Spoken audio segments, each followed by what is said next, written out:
Shalom, everyone. Today I wanted to continue on with the bride line as we were looking at it in the ancient Hebrew lexicon, the Strong's Concordance. We're also using the Apostolic Bible Polyglot, the 1828 dictionary, and the concordance to the Septuagint by Hatch and Redpath.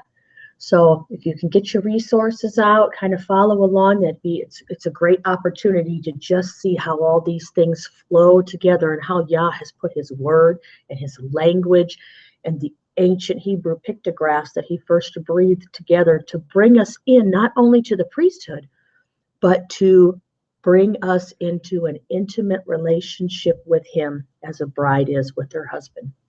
So first I kind of wanted to go over what we talked about last time, just briefly in part one, and I would really encourage you not to just take this overview as, oh, look, we got no glare. Gee, the light must be pure, right? Must be just right.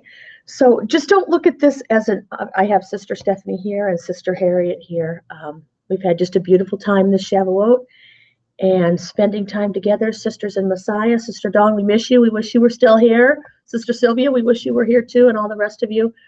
But anyway, watch the first part, because just this simple overview just does not do it justice. So I'm going to screen share my PowerPoint.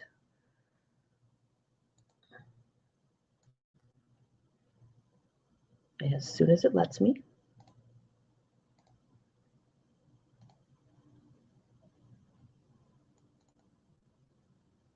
So the whole basis for this study was Revelation 19, 6 through 8.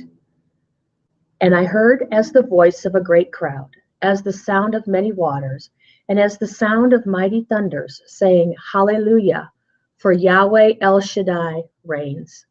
Let us be glad and rejoice and give him praise. For the marriage supper of the Lamb has come, and his wife has prepared herself. And to her it was given to be dressed in fine linen, clean and bright, for the fine linen is the righteousness of the set apart ones. So again, we're looking at the bride line as it's been outlined in Jeff Benner's Ancient Hebrew Lexicon. Again, he's just done such a wonderful job of putting these all together as they belong together. Looking at the bride and the preparation of her as a complete, whole, mature vessel, as one who is tamed for the yoke, as we see at the beginning of this root line, it's the Kaf Lamed. We talked about being complete, whether we were going to be complete in Messiah and complete to be intimate with him, or whether we're going to come to a point of annihilation. We looked at it in the 1828 dictionary, what it meant to be complete, what it meant to be annihilated. And we studied quite a bit in Isaiah 10 in regards to the complete end, that there's going to be a decisive end where a decision is going to be made. There's going to be a dividing between two choices, those who are tamed for the yoke of the revelation of Messiah and those who have not tamed themselves for that yoke, but have allowed themselves to receive and grasp and hold on to the revelation of the adversary. We talked about, and this is just a simple picture of them. Well, I don't know how simple it is, but it's the Zadik versus the Rasha, the righteous versus the wrong. And we see them all throughout Scripture, in Genesis with Sodom and Gomorrah, in Psalm 1. We also see them at the end of Malachi 3. And many places you see the difference between those two. We looked at us being separated or alone, the ones that will be consumed with the sword of his mouth. We looked at us dwelling with Yahweh, and that place in Isaiah 10 that we talked about, that those who dwell with Yahweh in Zion, looking at that definition, seeing that they will be married to him one day. We saw that a lot of this came from the bride, not a lot of this, the bride is being pulled from the priesthood. We talked about being a prepared vessel, and even in the Strong, seeing it as a dress.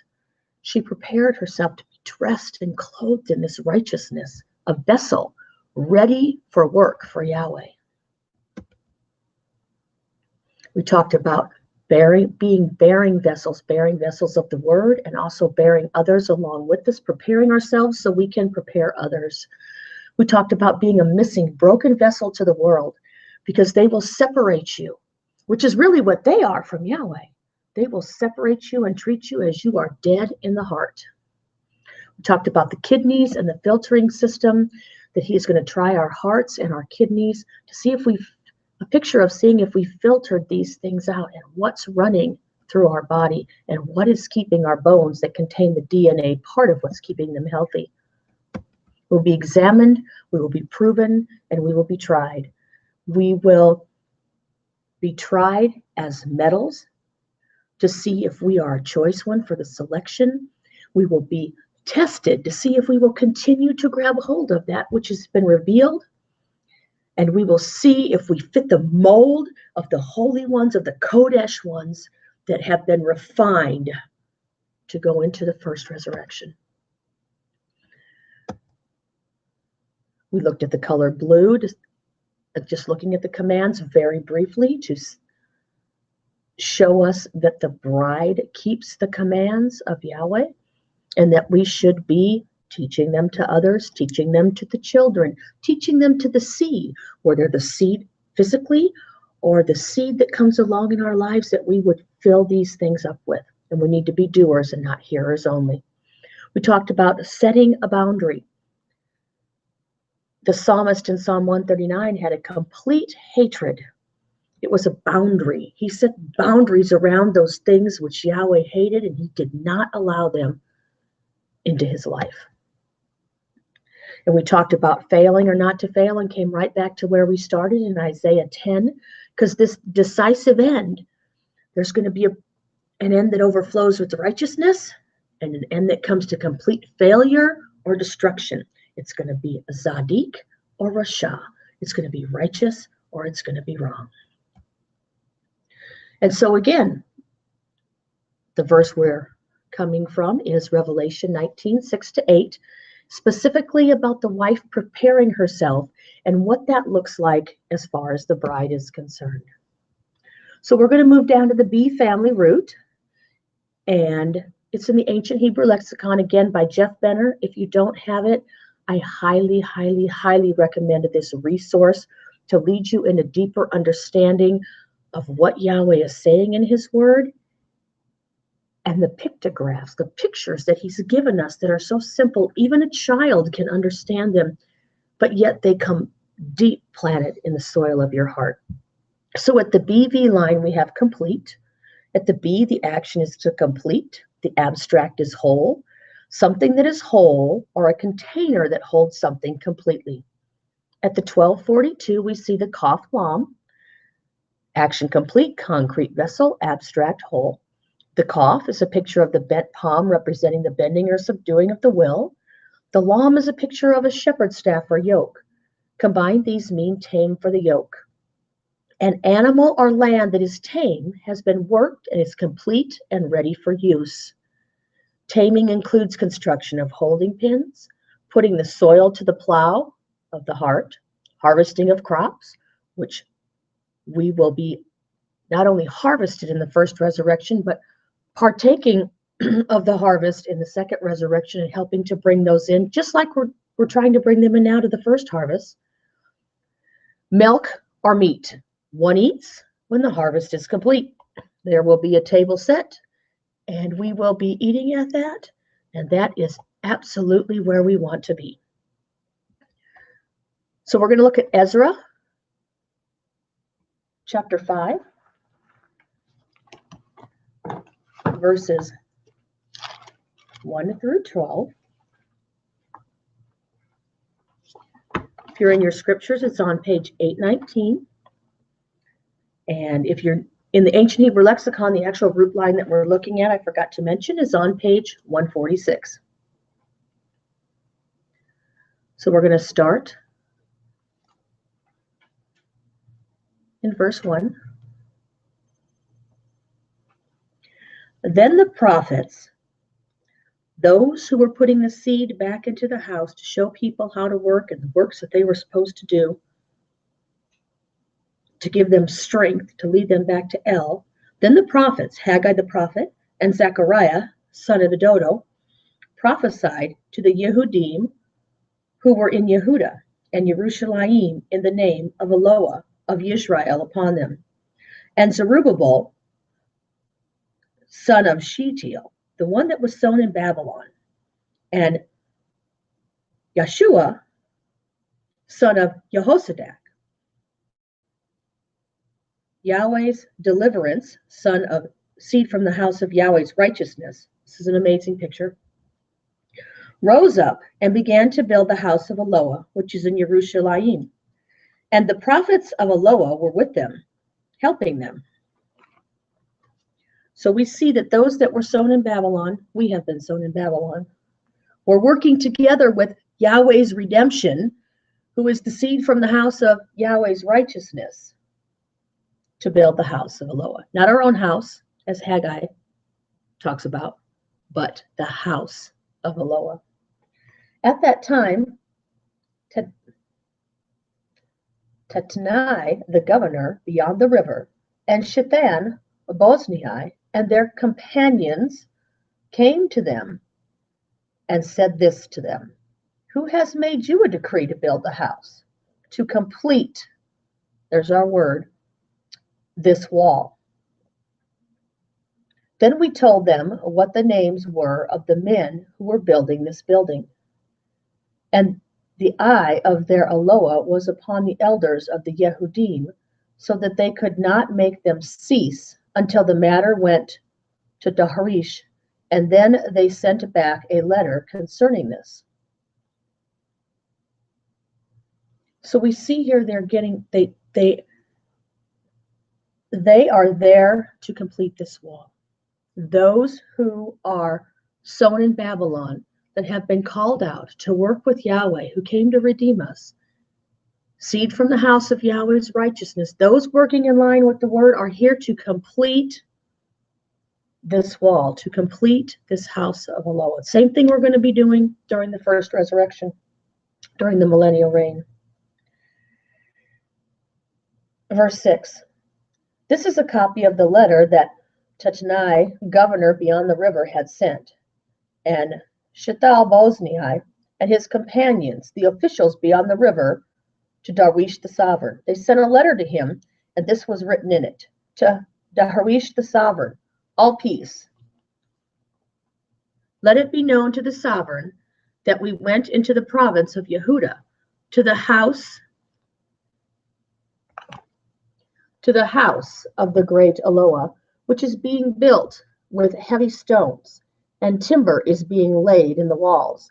And this work goes on speedily, and is blessed in their hands.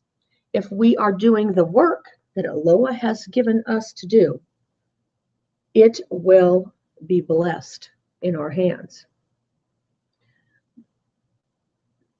Then we asked those elders, saying this to them: Who made you a decree to build this house, to complete these walls? They're going to question everything you do. They're going to try to stop you by any authority that they might try to stop you.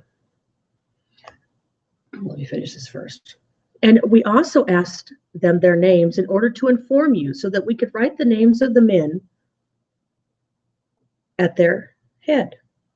And this is the answer they gave us, saying, this should be our answer. We are the servants of Eloah, of the Shemaim and the Eretz, and we are rebuilding this house that was built many years ago, which a great sovereign of Israel built and completed. But because our fathers provoked the Eloah of the Shemaim, he gave them into the hand of Nebuchadnezzar, sovereign of Babel and Chaldea, who destroyed this house and exiled the people to Babel. So we are coming out of Babel. We are working with Yah, who redeemed us, and the word that came from his house to complete these walls. When we looked at that word, when we saw the definition there, it was a Kaf, Lamed, Lamed.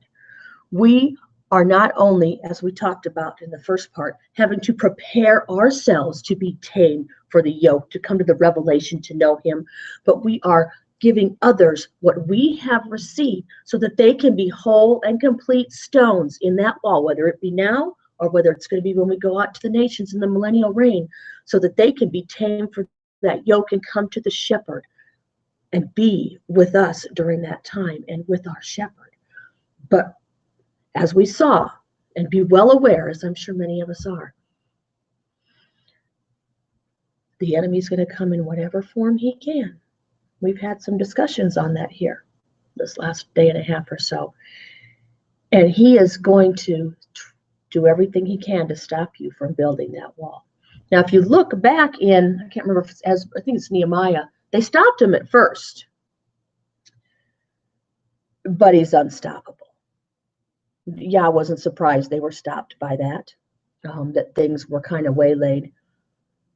But there's a point where we have to be complete and whole ourselves as living stones in these walls and bring others along to be the same. Everyone's going to have, someone recently told me this, these stones get pressure, and we need to be there for them, and we need to be there for each other as mishpachah in building this wall, because we need each other when we're pressed like that, being pressed into this perfect stone that's going to be put into this wall. Let's go back to the PowerPoint.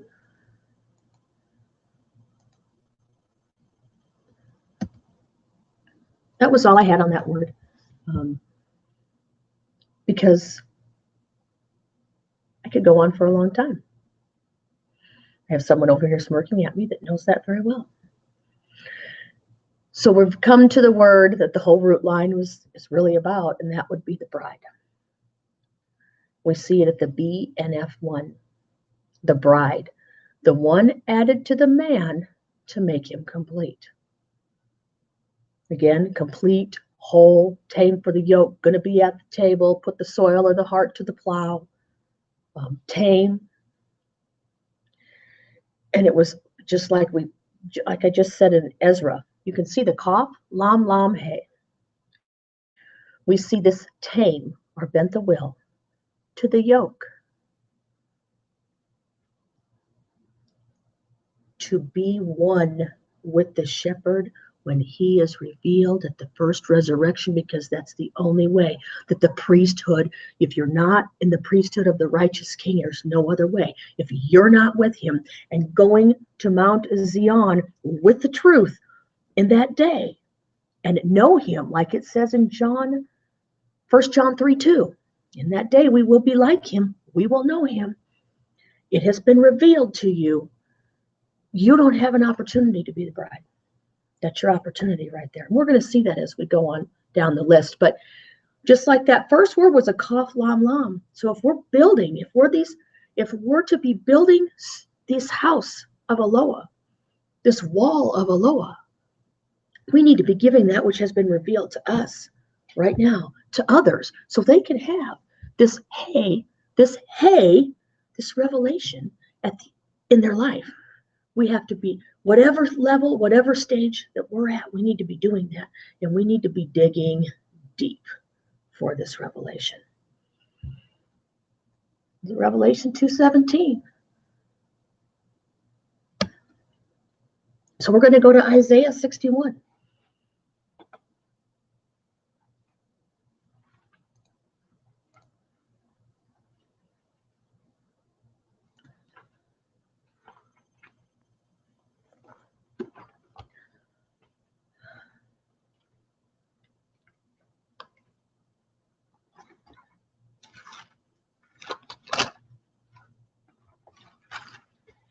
And this should sound familiar to, I'm hoping, all of us. This is what Yeshua spoke in the temple. The Spirit of the Master Yahweh is upon me, because Yahweh has anointed me. He has been anointed, and he will be doing the anointing to bring the good news to the meek. The meek are the ones that are going to inherit the earth at that first resurrection. Psalm 37 tells us so. We are not going to heaven. We are going to inherit the earth. We are going to go with the truth, who is the one who spoke this in the New Testament, to the city of righteousness, to the city of truth. He has sent me to bind up the brokenhearted, to proclaim release to the captives and the opening of the prison to those who are bound.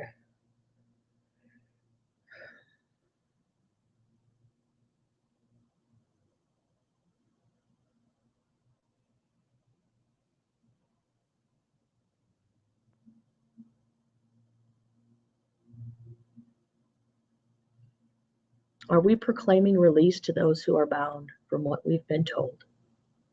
Yeshua, our redemption, Yah who came to redeem us, has proclaimed release to us. He has set us free. Are we proclaiming those same things that he's proclaimed to us to others, so that we are watering a seed that's maybe planted in their heart, so that we are nurturing and causing to grow, and they can be released from the bondage and the yoke of this world? We need to really think about that. We need to really dig deep. To proclaim the acceptable year of Yahweh and the day of vengeance of our Elohim, to comfort all who mourn, all whose tears flow. To appoint unto those who mourn will be comforted. They will be comforted. We are comforted now, but there will be a comfort in that day where we will be like him and we will know him as the priesthood. But there will be a comfort in that day when there will be no more tears, no more sorrow, no more pain, no more suffering. For those who mourn now, not only for our own sin, but the sin of those and the way that the world is. We talk about it all the time. Does it hurt? I mean, does it really hurt? To those who mourn in Zion, to give them an embellishment for ashes, the oil of joy for mourning, the garment of praise for the spirit of heaviness. They shall be called trees of righteousness, a planting of Yahweh to be adorned. I'm sure hoping I made a slide for that. I can't remember. Let's look.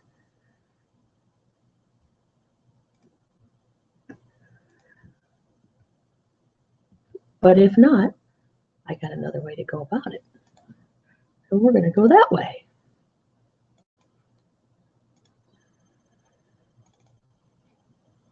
Nope.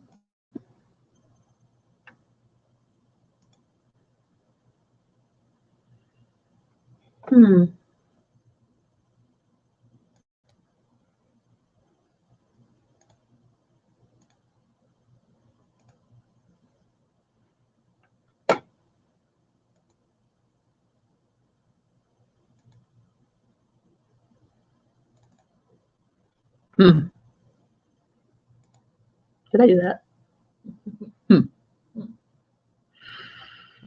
To appoint unto them that mourn in Zion, to give them beauty, to give them embellishment.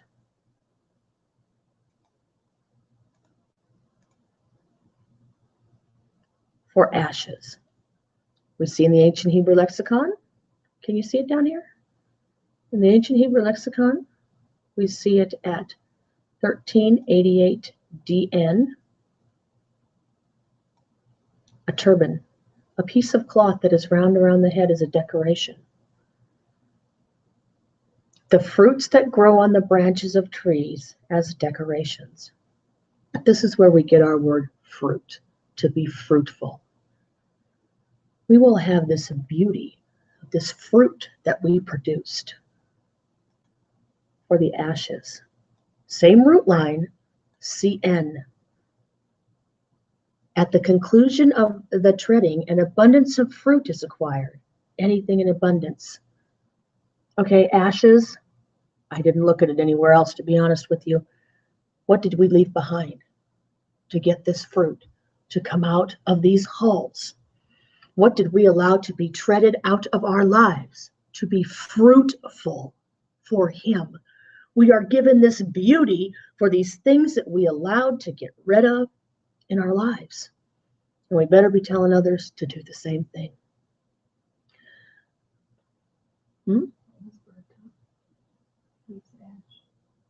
What's burned up and leaves ash? Speak up. It was burnt up and leaves ash. So, he tries us and reproves us. And through that trying and proving, that ash is burnt. And beyond that ash, what is left is that fruit. Because we know what's left and proven by the fire is what is fruitful. So that ash is what we have allowed to be burned up and left behind coming out of Babylon. Okay, I don't know if you heard her, but I'm going to repeat it just in case you didn't. So that we saw it in the beginning, we saw about that refining fire and that being burned up. And so that which is burned off is this ash that's left behind, so that we are left with this beauty of this fruit, all this, everything we've taken off of us, that we've gotten rid of, that we were sown in Babel from. So those who were sown in Babel that are now fruitful, as we saw in Ezra, are working with Yah who came to redeem us. They're producing fruit. Not only did he come from the seed of the righteous one, we now have that same seed planted within our hearts. And the soil has to be plowed so that seed is planted in our hearts, just like we saw in the root line. Thank you, Sister Stephanie. Okay, so moving on. And he's going to give us the oil. This oil is used to anoint priests and prophets and kings. And we know in Revelation 5, I believe it is, and Exodus 19, first time they were called to be priests. Revelation tells us we're going to be kings and priests. So we're going to receive this oil of joy. Let's look at joy. AJ. As bright with cheer, the concrete is linen. I think we've got these garments of righteousness, these linen garments of righteousness that we read about. They're going to be white. They're going to be pure. They're going to be unspotted and unstained from the things of this world and the things of Babylon. The oil of joy for mourning, and the garment of praise. The garment is at 1354 HA. A garment that is wrapped around the body. And we've discussed this before about being wrapped in light. Because this garment of praise, if you look at praise, it's at 1104 AIE1. This garment of praise, it's right down here. It's a shining through one's actions or words, maybe in a positive, praise, or in a negative, folly sense. We are given this garment that's wrapped around our bodies that shines, and it shines now through your words and actions, and you are really going to shine in that day. So we've got this garment of praise for the spirit of heaviness. 1235 BN, dark, same word at the verb, we see it the noun. That's a discussion for another day. To be dark in the eyes or knowledge, the charred color of wood that has been burned. What was once dark in our own lives has now been burned off, and we shine forth, maybe like a city on a hill. But the same thing as we see around us, we should be mourning for those around us that are going through the same thing. Stop there. That they might be called trees. You would think this would be oughts, but it's not. I was surprised. It's at 1012 MN. And if we look at the MN, we see it's a strong one. Anyone or thing that functions with strength like an ox. This can be a ram or a stag. I think we had a ram as our forerunner in the order of the King of Righteousness. I think once we saw a picture of him caught in a thicket, and he was slain as opposed to Abraham's only son. Maybe we'll get to that. As strong leaders, chief pillar, as the strong support of a building or oak tree, one of the strongest woods. This comes from the L line. Aleph or El Lam. We are these trees of Zadokah because he is the El of Zadokah. We don't get this in and of ourselves. Our own righteousness is as filthy rags. The planting of Yahweh that he might be glorified.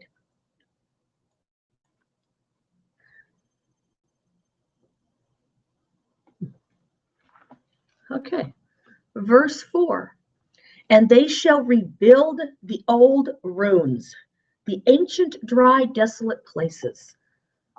We are so dry. Everywhere is so dry from that ancient path which the people had from this language, from what he originally planted into Adam, this righteousness that comes after the King of Righteousness. Going to rebuild them. There's going to be a group, trees of righteousness, if you will. They're going to rebuild the old ruins, raise up the former wastes. This former is ahead of time.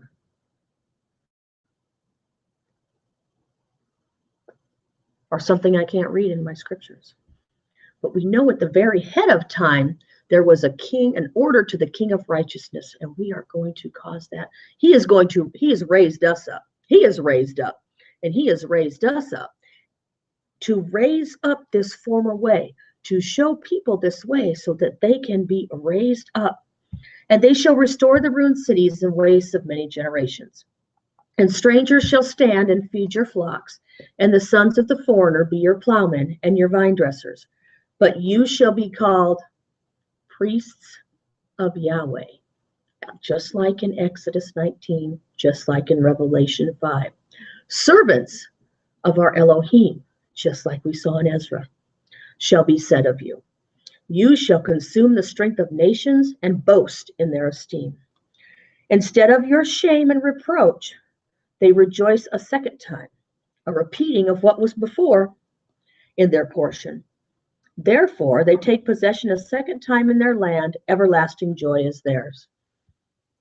For I, Yahweh, love right ruling. I hate robbery for a sending offering, and I shall give their reward in truth, because he is the truth. There's no lie of him. We can't get it any other way. And to make an everlasting covenant with them. After being in the first resurrection and pulled as priests, we will have an everlasting covenant with him in the marriage covenant. And their seed shall be among the nations, and their offspring in the midst of the peoples. Are we planting seed into offspring that are dispersed into the nations? All who see them shall acknowledge them, that they are the seed that Yahweh has blessed. I greatly rejoice in Yahweh. My being exalts in my Elohim, for he has put garments of deliverance on me and has covered me with robes of righteousness. As a bridegroom decks himself with ornaments, and a bride adorns herself with jewels. As a bride adorns herself as a vessel. It's the same thing we looked at, a vessel full of oil. It's the same vessel we've already seen. Are you a vessel for Yahweh? Excuse me, I gotta stop that. Are we a vessel for Yahweh? Are we working together? Are we preparing ourselves to be vessels to Yahweh and preparing others to do the same? For the earth brings forth its bud, as the garden causes the seed to shoot up. So the Master Yahweh causes Zadokah and praise, there's that shining again with words and actions, to shoot up before all the nations. Yes, ma'am. Did you have something you want to say? Were you raising your hand? I just was. Hallelujah. Okay, raising her hand. All right. I thought she was a teacher. Okay. Okay, so let's see where we're at. All right. There it is. We just read it. We read it at the beginning. We read it at the beginning of the first one. We read it at the end. We're reading it again. And to her it was given to be dressed in fine linen, clean and bright, shining forth, wrapped in light. For the fine linen is the Zadokah of the set apart ones. So now that we've seen who the bride is, some about who the bride is and where she comes from and what she's going to be dressed in, and that she's been given, the oil of gladness, the garment of praise. Let's just take a quick look at the other woman. Proverbs 9:13.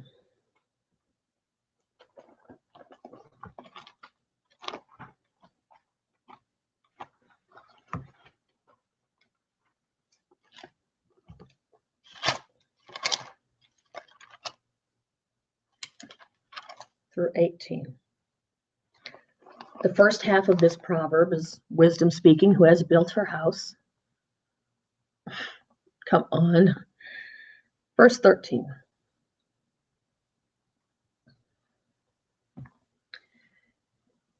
A foolish woman who has confidence. I'm going to read you some things amplified. Who has confidence in this other seed. She's loud. She's simple. She persuades, she seduces, she entices, and she is without knowledge. She has no intimate knowing. That's our H3045 that we see as an intimate knowing of Yahweh Elohim.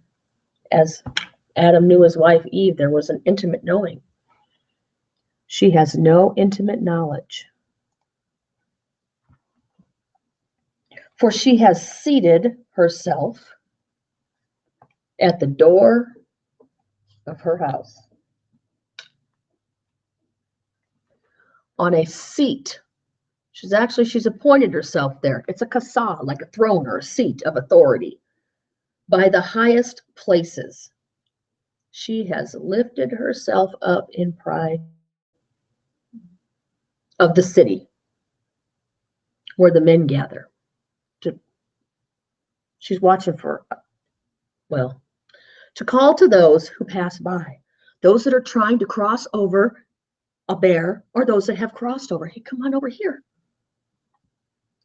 They've crossed over to try to get onto the right path, the direct, or they're trying to cross over onto the right path, the direct, which leads back to the tree of life. Who is simple?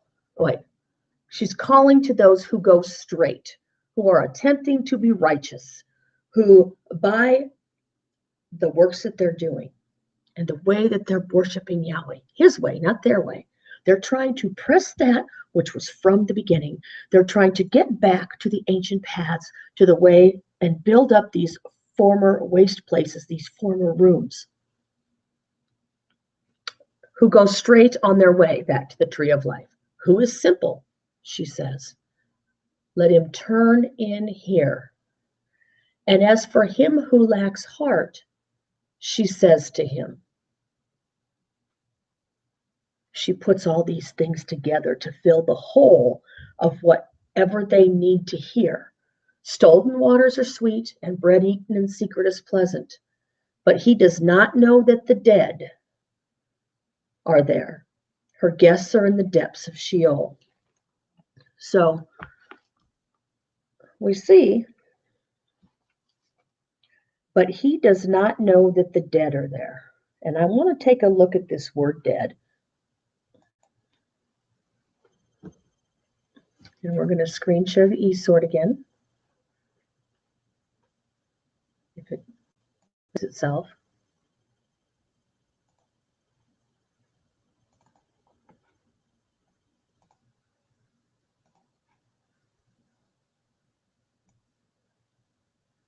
Because I want us all to remember where this is at.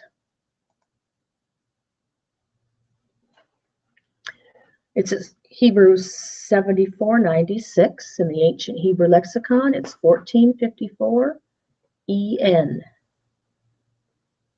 Yeah, that's what I want to do. At the end, we just see it's dead. The action is heal, and the concrete is medicine. There is no healing when she gets you in there. There's no healing. Her guests are in the depths of Sheol. So you're going to get a chance to come back and at the second resurrection. But there's no healing that she's trying to get you. As you pass by on your way to try to get back to the tree of life, she's going to try and get you. So I just wanted to point it out where this word dead is in here. Resh is ahead of man. The pay is a picture of an open mouth. Combined, these mean man open.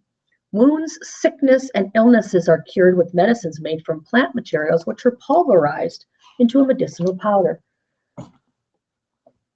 She doesn't want you to be healed, and she wants to take all your sin, sickness right into her house with her and into the depths of Sheol.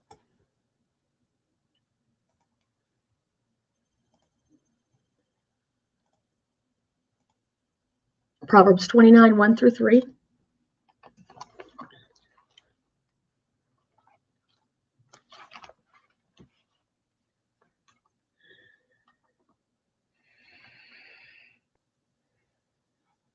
I'm going to pull it up in the E-sword.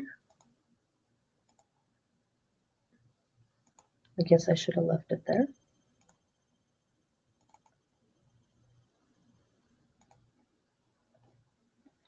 One often reproved, hardening his neck, is suddenly, in the wink of time, broken, and there is no healing. A lack of something or inability to do or have something. When the righteous, the Zadik, increase, the people rejoice. But when the wrong one rules, the people sigh. They groan out of a desire for rest. He who loves wisdom gladdens his father, but a companion, one who allows themselves to be fed by the whore, destroys wealth. This is an abundance of something that fills what is desired. So why we would look at wealth as a money thing, can it be? Okay. If we look here in the ancient Hebrew lexicon in 1106 JN, sufficient, an abundance of something that fills what is desired. I often heard in the past, and actually we've talked about it here recently, we have this void that needs to be filled with something, okay? If we look at this root line, the action is look and the abstract is here. The hay is the idea of looking towards something, and noon is the seed representing continuation. This represents a looking towards something continually. If we are allowing the whore, as opposed to those who are walking in the righteous seed, to be feeding us, being companions of this whore, it is going to destroy our ability to continually keep our eyes upon the seed, to continually keep our vision focused, our eyes upon that which he is continually revealing to us, so that we can continue to grab hold of it and continue to grab hold of that which has been revealed, because we're not having the right stuff revealed to us. We need to stop keeping company with the whore, because it's filling a place inside of us that we need to allow to be nurtured by the word of Yah and the people who are giving us the true word of Yah, so that that can grow in us, and the other seed, the seed of this whore, can be crushed. When we look at this, it says it destroys that which is in us. It's the lost sheep. We talked about it in the last thing. Those who are Rasha come to naught. Be separated, alone, destroyed, perish. Okay, next we're going to look at, there was something else I wanted to look at there. We'll go back to it.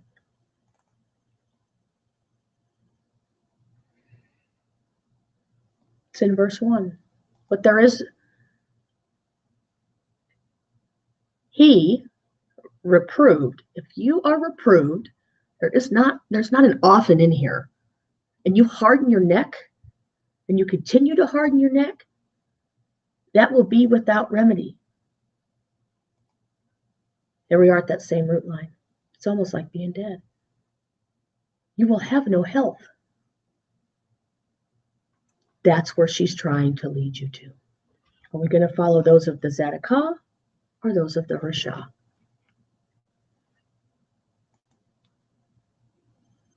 Okay, so we'll move on. I think there's one more verse on this. Isaiah 1, 21 through 28. Oh, that's interesting.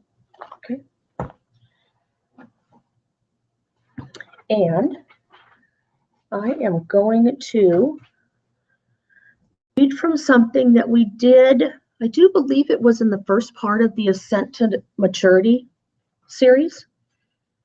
And I'm actually going to read Isaiah 1, verses 21. Okay, I'll start at 21. How the steadfast was firm. It stood as a support, the city, where there's this bringing together of people by arrangement. It says accident. Well, I don't believe in coincidence. I don't think any of us here do anyway. Or purchase has become a whore. The steadfast city, Yerushalayim, the city of David that was supposed to be then, has become a whore. It's no different today. It's everywhere. But it's in the place where it's supposed to have his name as well. I have filled it with right ruling. Righteousness, Tzedakah lodged in it, but now murderers. Your silver has become dross. I thought we were supposed to go to the other way when we were tried. We were supposed to get rid of the dross. We were supposed to be this refined metal that was molded into the likeness of Yahweh Elohim. Your mind is mixed with water. Your rulers, your nobles, the ones turning the heads of the people towards a certain direction, are stubborn.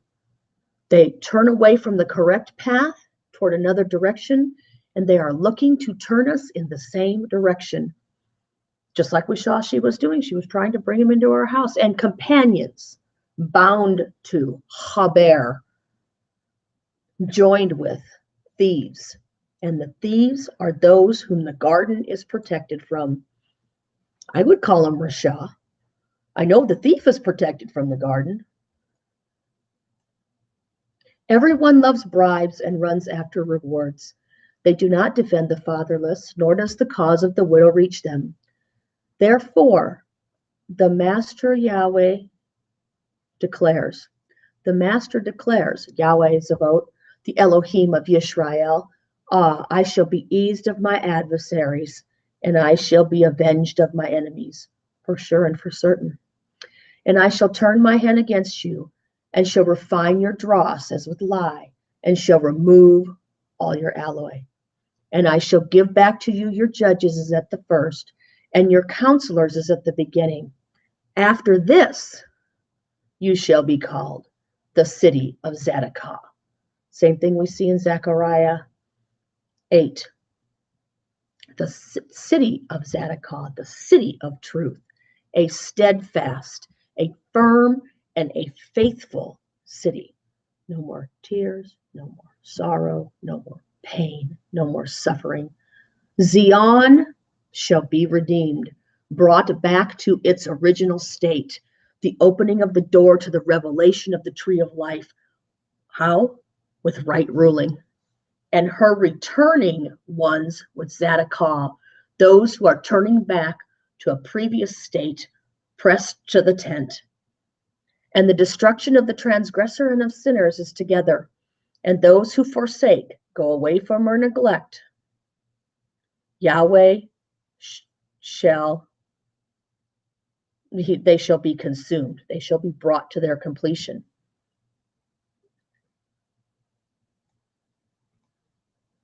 And we can see down there in Isaiah 131, and both shall burn together with no one to extinguish. That's it. That's done. They're like fuel for the fire.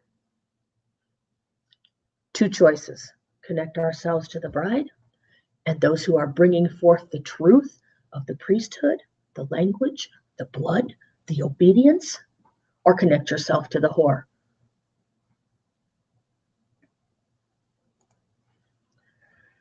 Okay.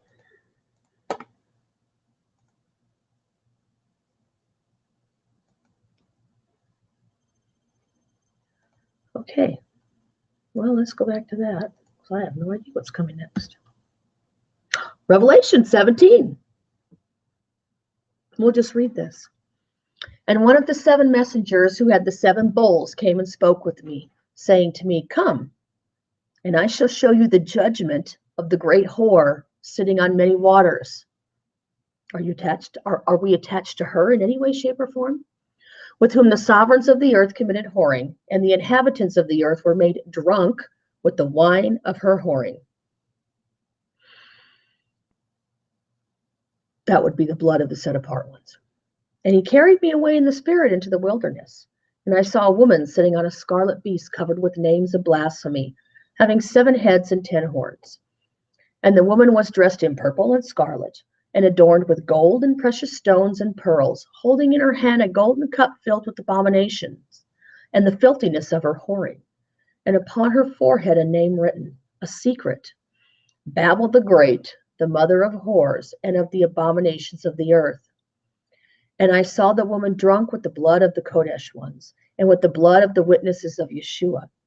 And having seen her, I marveled, greatly marveled.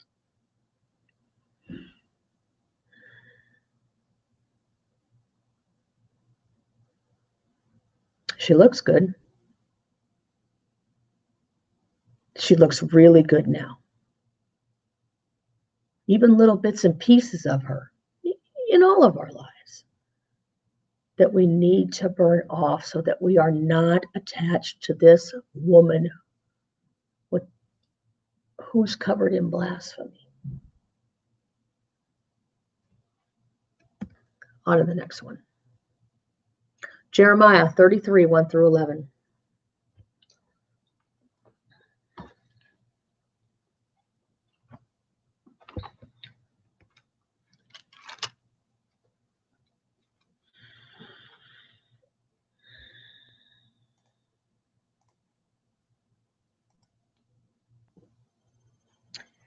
And the word of Yahweh came to Jeremiah a second time, while he was shut up in the court of the guard, saying, Thus said Yahweh who made it, Yahweh who formed it to establish it. Yahweh is his name. And this is speaking of the city. And then there's people in the city. Call unto me, and I shall answer you and show you great and inaccessible, which you have not known. We need to call unto him to receive these great and inaccessible, we have matters here in italics, which we have not known. For thus said Yahweh, the Elohim of Israel, concerning the houses of this city and the houses of the sovereign of Yehuda, which are thrown down against the siege mounds and against the sword, while coming to fight with the Kasdim, those of Babylon, and fill their places with the corpses of men, whom I shall strike in my displeasure and my wrath. All for whose evil have I hidden my face from this city. Verse 6. See, I am bringing.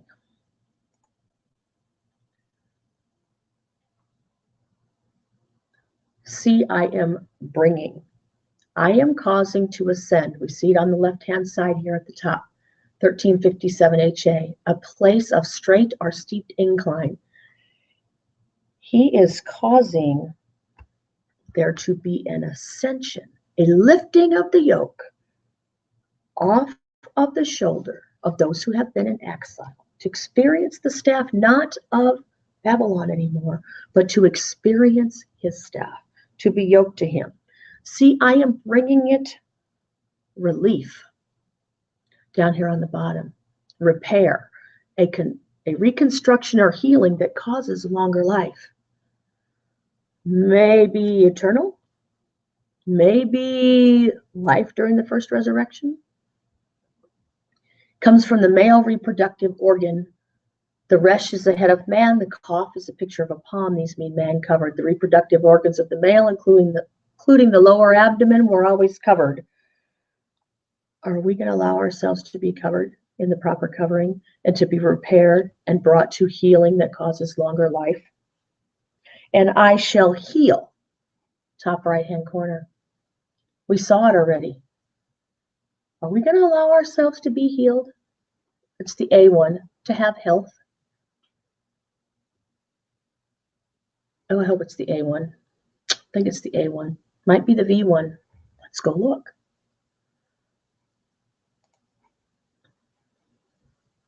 I forgot which order they were in.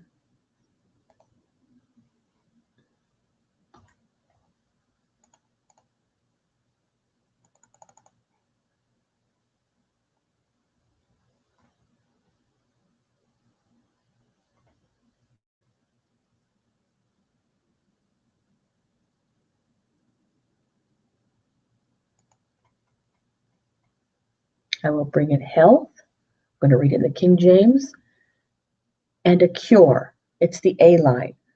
We just saw that there was no health, and now we're seeing that if we allow ourselves to have this chaff burned off, we will be raised up, we will be relieved, and we will receive this health. We will receive this medicine, and I will cure. It's at the V root. Who's going to cure? Him by whose stripes we were healed. He is the one who was pulverized for our sicknesses, crushed for our iniquities. He's the best medicine. He's the only medicine that there is. Praise Yah.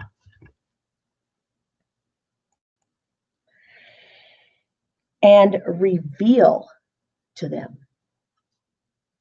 the riches of peace, shalom, and truth. That he is the truth. He's going to reveal, to go, come, or bring oneself or something up. To uncover as a lifting off of the cover, to be exposed from the removal of clothing. Also to reveal something by exposing it. He is going to reveal to those whom have chosen to be healed by his stripes and be repaired into this reconstruction for longer life. We are going to ascend. It is going to be revealed to us. We have not only experienced the staff right here at the HV here and now of all that he's been revealing to us, but we are really going to experience the staff, experience the shepherd at the revelation when he comes and causes us to rise in the first resurrection to be like him. Verse 7. And I shall turn back the captivity of Yehuda and the captivity of Israel, and shall build them as at the first, and shall cleanse them from all their crookednesses that they have sinned against me. Okay, are we ready to be cleansed? Are we ready to be clean? Do we want to be like it was from the very beginning, at the very first when it was in the garden? Do we want to be, we're supposed to be on our way to the mount, just like they were in Exodus, to be the bride. He's willing to cleanse us from our crookednesses and all that we have sinned against him. We need to repent. And I shall pardon all their crookednesses that they have sinned, and by which they have transgressed against me. And it, Yerushalayim, shall be to me a name of joy, a praise, a pride before all the nations of the earth, because it will be full of Tzedakah, Shalom, and Emet. And so will the people who are in it. It'll be cleansed. When he comes back, he's going to cleanse it, the whole land. Who hear all the good I am doing to them, and they shall fear and tremble for all the goodness and all the peace I am doing in it. Oh, there was shalom there. Thus said Yahweh, in this place of which you say it is dried up, without man and without beast, in the cities of Yehuda, in the streets of Yerushalayim that are deserted, without man and without inhabitant and without beast, there shall once again be heard. Because it's not that it's not inhabited at this point. It is not inhabited by those that are bringing forth the truth of the true priesthood, of the truth of the language. Once again in it shall be heard the voice of joy and the voice of gladness, the voice of the bridegroom and the voice of the bride, the voice of those who are saying, praise Yahweh Zevot, for Yahweh is Tov. For his hesed is forever, of those who are bringing the offering of praise into the house of Yahweh. Because We built it with him.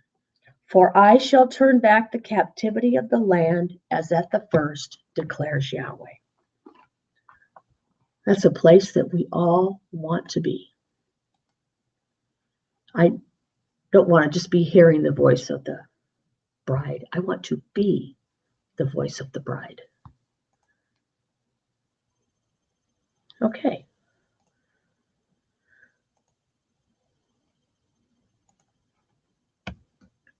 Moving on to the next part of the root line.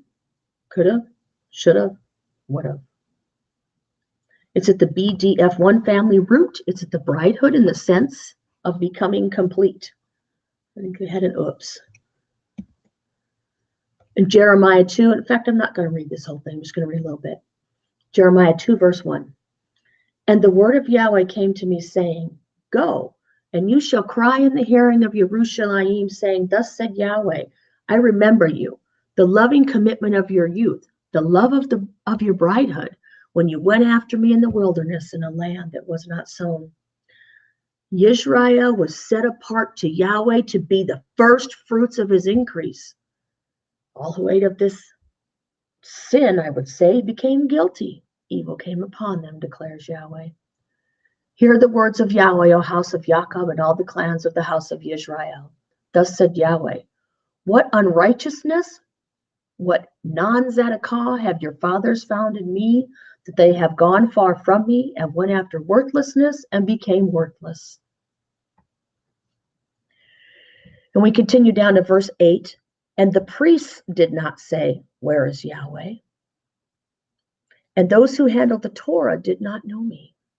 And the shepherds transgressed against me. And the prophets prophesied by Baal and walked after that which did not profit. If we are being raised up into a nation of kings and priests, are we chasing that which looks like the golden cow? Because they were on their way to being the bride. And you can see some more confirmation of this in Exodus 15 and in Exodus 19. In the third new, after the children of Israel had come out of the land of Mitzrayim, on this day they came to the wilderness of Sinai. They were on their way to being the bride of Yahweh. For they set out from Rephidim and had come into the wilderness of Sinai and camped in the wilderness. So Israel camped there before the mountain. And Moshe went up to Elohim, and Yahweh called him from the mountain, saying, This is what you are to say to the house of Jacob, and declare to the children of Israel. You have seen what I did to the Mitzrites, and how I bore you on eagle's wings, and brought you to myself. And now if you diligently obey my voice, and shall guard my covenant, you shall be my treasured possession above all peoples, for the earth is mine. And you shall be to me a reign of priests. There was no Levitical priesthood at this time. There was no Aaronic priesthood. What kind of priests were they going to be? A priest of the King of righteousness. And a set apart, a Kodesh, a holy nation. Those are the words which you are to speak to the children of Israel. And Moshe came and called for the elders of the people, and set before them all these words which Yahweh commanded him.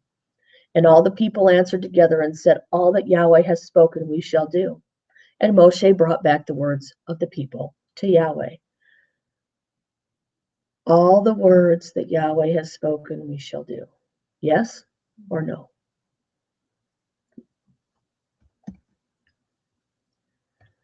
At the BHM family root, we see it's only used one time in the scripture.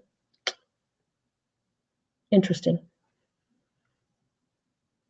The one time we find it is at Psalm 50, verse 1. El Elohim Yahweh shall speak. There's the perfect example of El Elohim and Yahweh all being one.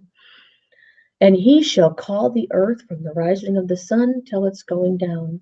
From Zion, the perfection, the completeness, the wholeness of loveliness, Elohim shall shine forth. He is going to shine forth in complete loveliness and beauty from Zion, and those who are with them will be shining as well. Our Elohim comes and he's not silent. A fire consumes before him, and it shall be very stormy all around him. And he calls to the Shemaim from above and to the earth to rightly rule his people. Gather my lovingly committed ones together to me, those who have made a covenant with me by slaughtering, those who have offered their lives as a living sacrifice unto Yahweh Elohim. Then the Shemaim declared his tzedakah, for Elohim himself is judge. Selah. At the CV line, we see the word is eat. The action is eat, the concrete is food. Through sustenance, one has become whole and satisfied. Genesis 2:16-17. And Yahweh Elohim commanded the man, saying, eat of every tree of the garden, but do not eat. Get no satisfaction from, no substance from the tree of the knowledge of good and evil. For in the day that you eat of it, you shall certainly die. Actually, in the Hebrew there, that's die. You're going to be double dead. You be certain that you're going to die. Not only are you going to die now, but if you continue to eat through it all the way to the end of the millennial reign, you will not be eating of the tree of life, because you will then be permanently dead. Just kind of like we saw she was inviting them into the place of the dead. You can be there and you can eat of that tree to your heart's content now, but it will not last forever. So what should we be eating? We should be eating the bread of life.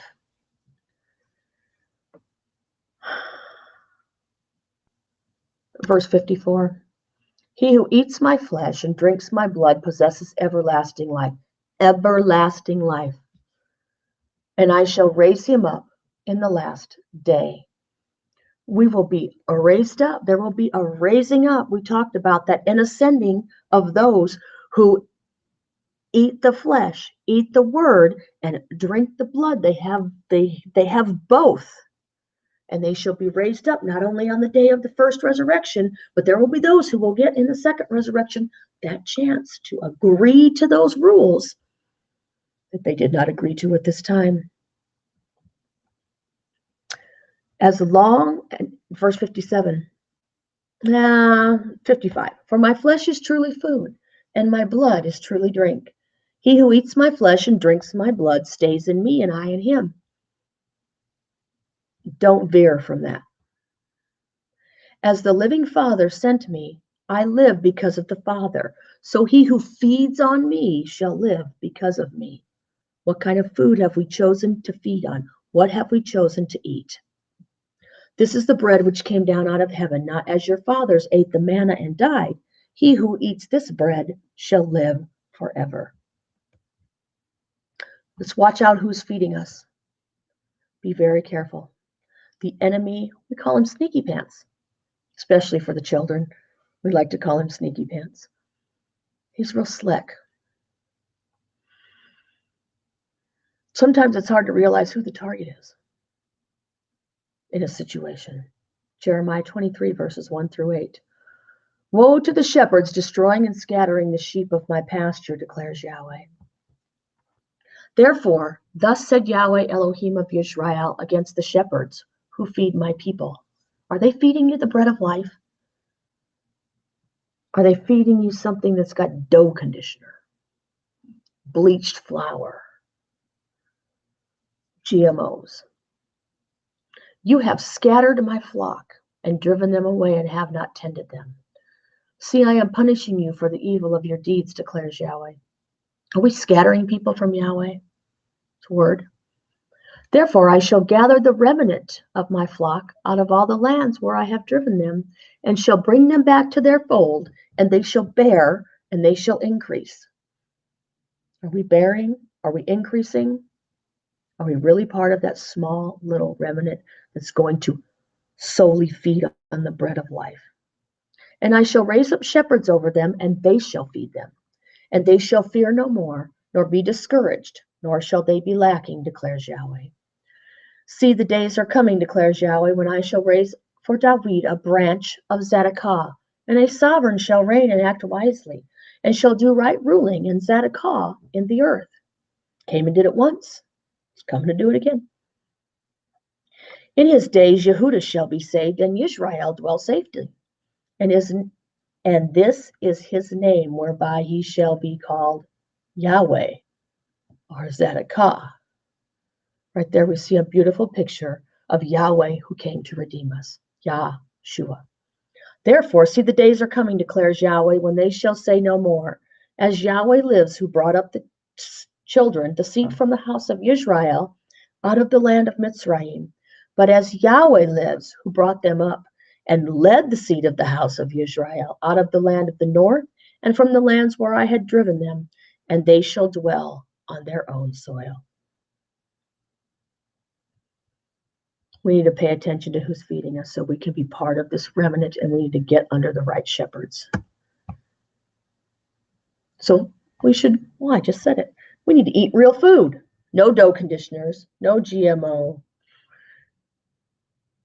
It's at the CA, family roots, food.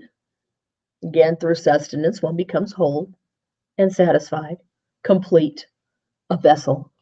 Strong's H3978, and eatable, including provender, flesh, and fruit.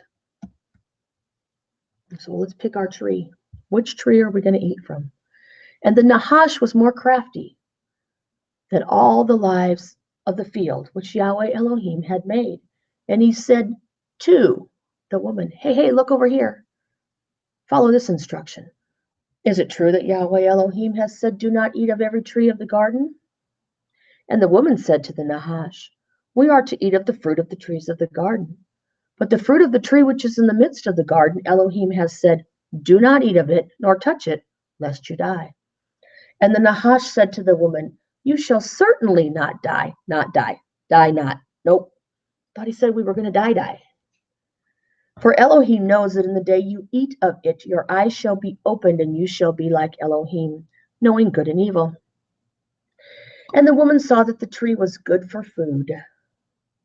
It was good for food, and it was pleasant to the eyes, and a tree desirable to make one wise. And she took of its fruit and ate. And she also gave to her husband with her, and he ate. Just like the whore, the silly, the foolish woman that sat in front of the house. And they went in. It was pleasant, seemed good. It all seems great. It looks good. It's desirable here and now. Yet this tree might look good for food, but it's not good for food. We're not going to break that verse apart today. Just go look at it. See what some of those words are under verse 6. Revelation 22. What we did see our word there in verse 6. See, it's good for food. Revelation 22:12 through 15. See, I am coming speedily, and my reward is with me, to give each according to his work. What we choose to feed on is going to cause what's in our heart to go into our mind, and from that's going to come the work of our hands. I am the El and the Ta, the beginning and the end, the first and the last. Blessed are those doing his commands. We saw that before. Blessed are those doing his commands, so that the authority shall be theirs unto the tree of life, and to enter through the gates into the city. But outside are the dogs, and those who enchant with drugs, and those who whore, and the murderers, and the idolaters, and all those who love. Not only do they do falsehood, they love falsehood. They do not have from the El to the Ta planted in their hearts, and are nurturing and watering that. We'll continue on. Oh, the knife. When I was doing this one, you know what I thought of? Jack the knife. Remember that? Don't ask me why. Okay, so in the ancient Hebrew lexicon, it's at AF2. What is used for preparing and eating food? All right. This knife, in the instance that we're going to look at, was actually used for preparing a sacrifice. Yahweh provides. Yahweh Yireh. Genesis 22. And it came to be after these events that Elohim tried Abraham. He tried him. What are you willing to give? What are we willing to give up What are we willing to allow to be burned off of us so that we can continue to grab hold of that which Yahweh has revealed to us? And said to him, Abraham, and he said, here I am. And Abraham took the wood of the ascending offering, verse 6, and laid it on Yitzhak his son, and he took the fire in his hand and a knife. He took this knife, and the two of them went together. And Yitzhak spoke to Abraham his father and said, my father. And he said, here I am, my son. And he said, see the fire and the wood? But where is the lamb? Where is this lamb for the ascending offering? And Abraham said, my son, Elohim does provide for himself the lamb for an ascending offering. And the two of them went together. And they came to the place which Elohim had commanded him, and Abraham built a slaughter place. And there placed he was willing to sacrifice his one and only son, and placed the wood in order, and he bound Yitzhak his son, and laid him on the slaughter place upon the wood. And Abraham stretched out his hand and took the knife to slay his son.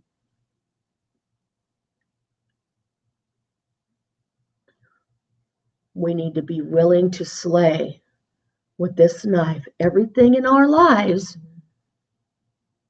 whatever it might be. We need to be willing to kill it all off. But we see that Yahweh, not that we should be killing our children by any stretch of the imagination. This is just a beautiful picture of Yahweh providing himself for us. If we kill it off in our own lives, whatever it is that we think that we need to hang on to, Yahweh is going to provide for. He has provided for us. Yeshua, he has provided this word for us to bring us in to the resurrection, to bring us into knowing him, to bring us into being one with him. What more do we need? We just need to slay these things out of our lives.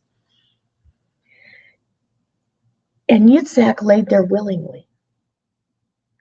He was willing to be the sacrifice. Are we willing to be? Not only are we willing to sacrifice, but are we willing to be the sacrifice? But the messenger of Yahweh called to him from the Shemaim and said, Abraham, Abraham. And he said, here I am. And he said, do not lay your hand on the boy nor touch him, for now I know that you fear. Do we fear Elohim that much to give it all up, or do we fear men? Do we fear something else? Do we fear what we want and what we think we're going to lose? Seeing you have not withheld your son, your only son, from me. And Abraham lifted his eyes and looked and saw behind him a ram, a male sheep, a picture of Yeshua, caught in a bush by its horns. And Abraham went and took the ram and offered it up for an ascending offering instead of his son. And Abraham called the place Yahweh Yireh, Yahweh provides. As it is said to this day, on the mountain, Yahweh provides. On the mountain, Yahweh provides. So we not only see this picture of Yeshua in the ram that was caught in the thicket that had the thorns around its head, but we also see a picture of Yahweh and the seed that came from his house. For Elohim so loved the world that he gave his only brought forth son, so that everyone who believed in him should not perish, but possess this everlasting life. Praise Yah. Are we presenting despicable food? This is another word for food in this same root line. We're going to go to Malachi 1:6 through 12.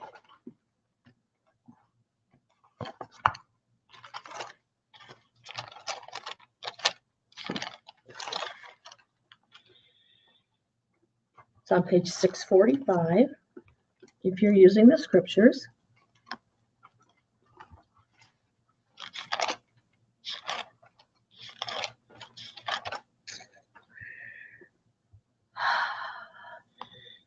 The message of the word of Yahweh, the seed of Yahweh, to Yisrael by Malachi. This was a burden that Malachi had put on him. I have loved you, said Yahweh, but you asked, in what way have you loved us? Was not Esau Jacob's brother, declares Yahweh, and I loved Jacob? Oh, I didn't want to start there. I wanted to start at verse 6. Let's go to verse 6. A son esteems his father, and a servant his master. And if I am the father, where is my esteem? Are we, as servants of the master, esteeming Yahweh our Elohim? If I am a master, where is my fear? We just read that. Do we fear Yahweh Elohim? Said Yahweh Zavot, to you priests who despise my name? But you asked, in what way have we despised your name? You are presenting defiled food on my slaughter place. What kind of offering are we presenting as living sacrifices to Yahweh Elohim on our way as we endure to this first resurrection? What are we putting into other people to ensure that they're ready? But you asked, in what way have we defiled you? Because you say the table of Yahweh is despicable. And when you present the blind as a slaughtering, is it not evil? And when you present the lame and sick, is it not evil? Bring it then to your governor. Would he be pleased with you? Would he accept you favorably? Just think about that today. Is that going to fly? Are you going to bring him some rotten fish? Or you're going to say, oh yeah, see, I fed this one a bunch of garbage because that's the same table I was eating off of. And we're supposed to be raised up as priests and kings of Yahweh. And now entreat the face of El to show favor to us. This has been done by your hands. Would he show favor to you, said Yahweh Zebaoth? Is he going to show you favor in that day? Who among you would shut the doors so that you would not kindle a fire on my slaughter place for naught? I have no pleasure in you, said Yahweh of hosts. Nor do I accept an offering from your hands. For from the rising of the sun even to its going down, my name is great among the Goyim. And in every place incense is presented to my name, and a clean offering. For my name is great among the nations, said Yahweh of hosts. But you are profaning me in that you say the table of Yahweh is defiled, and its fruit, its food, is despicable. What kind of food are we eating? Are we eating from the table that Yah has? One day there's going to be a table that said there's going to be a big, huge banquet. There's going to be nothing despicable on that table. We need to stop eating of it now. We need to stop feeding it to others, and we need to, so that the righteous, the Tzedakah, and those who walk in truth can be brought forth at that time. Want to look at this word despicable? I have no idea what it's going to say. We're going to find out together.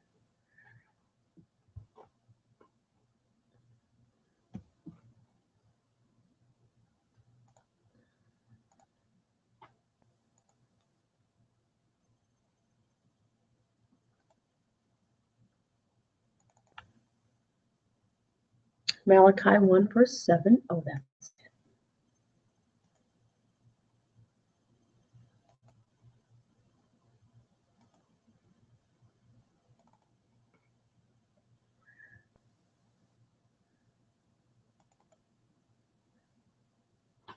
it. Malachi 1 verse 7.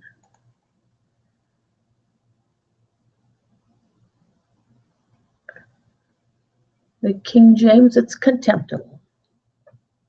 It's at the HV, 1030 HV. It's Strong's number 959. A primitive root, to disesteem. In the Ancient Hebrew Lexicon, like I said, it is 1030 HV, despise. To treat something as spoiled, no longer of value. Comes from the root line, the action is to spoil, the concrete is spoils, the abstract is to despise. The Beit is the house, the Zion is an agricultural implement or weapon. Combined, these pictographs had the meaning of a house cut or attacked. An enemy would plunder a household for goods to supply themselves, as a bird of prey attacks its prey. So we have this example of this despised food. at the table, the table being despicable, we have cut. The house has been cut because we are reveling in having revealed to us, we are beholding and giving our praise and honor to that which is despicable, to that which is spoiled, as opposed to being on the way to that which is holy and true and righteous.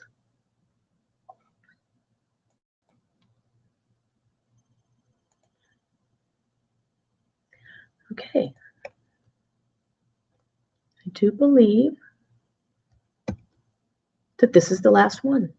And it's C, a CF2 in the ancient Hebrew lexicon. It's fuel, is used for cooking food. Something eaten by fire in the ancient Hebrew lexicon, in the Strong's Concordance, that is fuel. We find our word at Isaiah 9:1. But there is no gloom upon her who is distressed, as when he first humbled the land of Zebulun and the land of Naphtali, and afterwards more heavily oppressed her by the way of sea beyond the Jordan in Galilee of the nations. The people who were walking in darkness have seen a great light. Upon those who dwell in the shadow of death, a light has shone. You shall increase the nation. You shall make its joy great. They shall rejoice before you, as in the joy of harvest, as men rejoice when they divide the spoil. We, of course, are speaking of Yeshua coming here, which we'll read about in just a minute. And just to see the joy of harvest, I didn't even see that before. And here we are talking about the harvest, the first resurrection, the two different harvests. Rejoicing as those who divide the spoil. For you shall break the yoke of his burden and the staff of his shoulder and the rod of his oppressor, as in the days of Midian. And I was reading about that, and it's this an antitype of Messiah, Gideon, with this small remnant of people. For every boot of one trampling in tumult and coat rolled in blood shall be used for burning and fuel for the fire. So let me go to Isaiah 9:5, because I'm not there.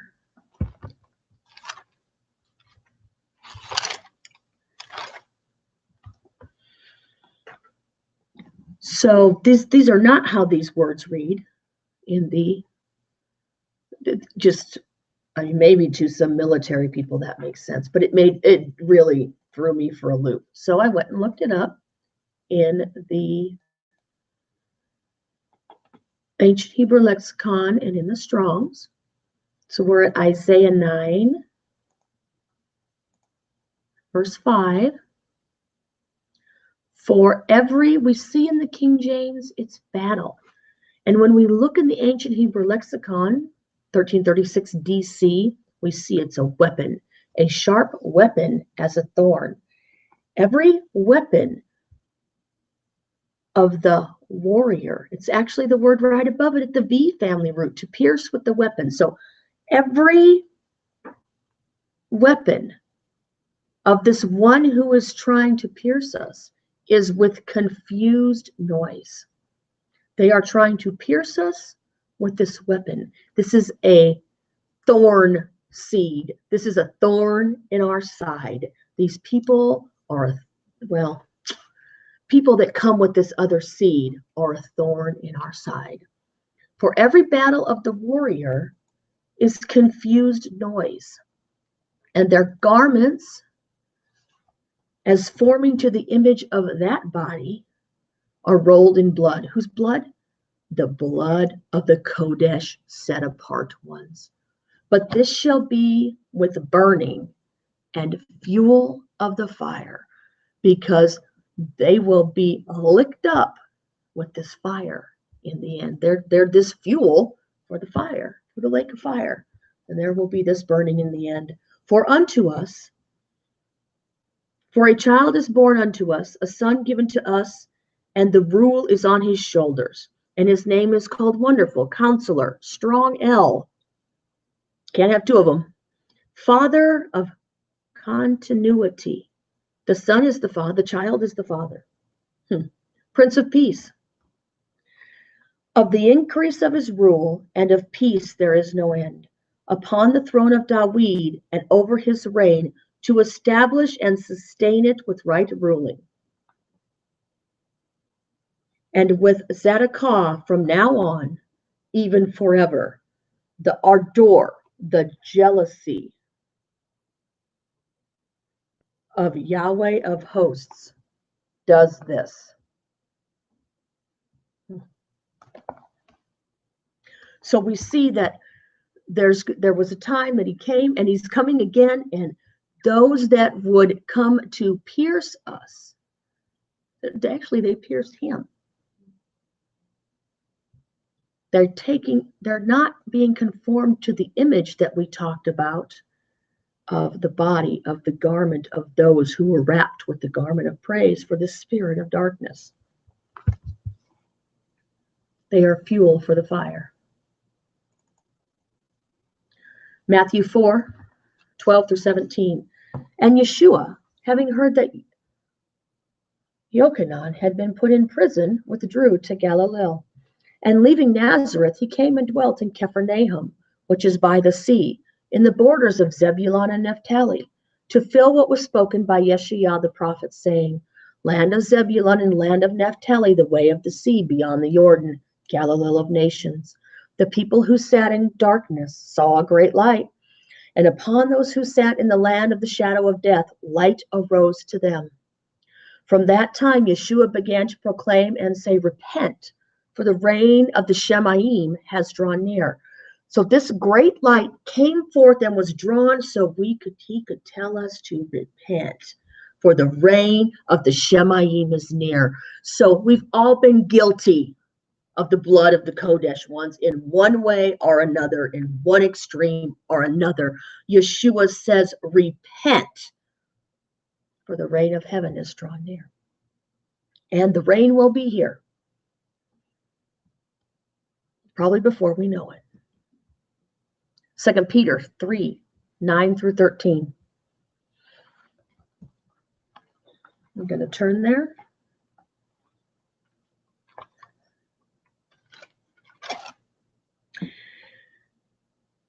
Yahweh is not slow in regard to the promise, as some count slowness, as we would count slowness, but is patient toward us, not wishing that any should perish, be separated, be alone, be not with the people of Yahweh Elohim, but that we all should come to repentance.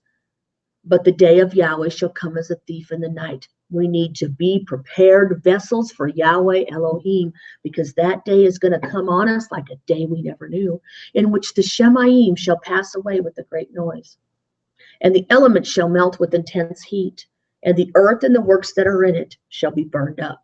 Those in the first resurrection, the second death has no power over them. But if not in the first resurrection, and we're hearing this today, I pray that Yahweh would cause everyone to remember that this day is coming, because this will be burned up. That is the fuel for the fire. We can either let it be burned off now and be pure and refined and formed in the image of Yahweh Elohim, Yahweh who came to save us, or there will be another burning in that day. See, all these things are to be destroyed in this way, to get rid of the DNA, to get rid of the other seed, this other thorn seed that's been a thorn since the very beginning. What kind of people ought we to be in Kodesh behavior and fear, looking for and hastening the coming of the day of Elohim, through which the Shemaim shall be destroyed, being set on fire, and the elements melt with intense heat. But according to his promise, we wait for a renewed Shemaim and a renewed earth, one that's been circumcised from all this garbage, in which Zedekiah dwells. These are the kings and the priests and all that has been set apart unto Yahweh in that day. Only the Zedekiah are going to dwell there. And there will be some dwelling closer, because they will, as we saw in the first part of this series, they that dwell in Zion will sit, remain, and be married to him. Revelation 20, verses 11 through 15. And I saw a great white throne, and him who was sitting on it, from whose face the earth and the heaven fled away, and all that was on it. And no place was found for them. And I saw the dead, small and great, standing before the throne, and the books were opened. And another book was opened, which is of life. And the dead were judged from what was written in the books according to their works. So we know what our works are going to be because they've been laid out for us in the book. There's really no mistake about what our works really should look like. And the sea gave up the dead who were in it, and death and Sheol gave up the dead who were in them, and they were judged, each one according to their works. And death and Sheol were thrown into the lake of fire. They were fuel for the fire. This is the second death. And if anyone was not found written in the book of life, he was thrown into the lake of fire. The choice is now. It's going to be, I don't want to say easier because it's not easy. This walk is not easy. It's lonely. And as we saw in the missing vessel portion, the broken vessel portion, you will be separated from everything you thought was life in order for you to have life. And I heard as a voice of a great crowd, as the sound of many waters, and as the sound of mighty thunder, saying, Hallelujah, for Yahweh El Shaddai reigns. Let us be glad and rejoice and give him praise. For the marriage supper of the Lamb has come, and his wife has prepared herself. What are we doing? What are we doing to prepare ourselves? And to her it was given to be dressed in fine linen, clean, bright, shining, for the fine linen is the tzedakah of the set-apart ones. I'd like to encourage everyone to go back and to look at some other of these words in these verses, maybe things that stood out to you that I didn't touch on, to get a better understanding and a grasp of this for yourself. If anyone would like a copy of the PowerPoint of this, feel free to email this channel. Just go to the About section and send a message. And I will gladly share that with you if it will help you to be part of the tzedakah of the first resurrection. May Yahweh bless you. May Yahweh keep you. Shalom.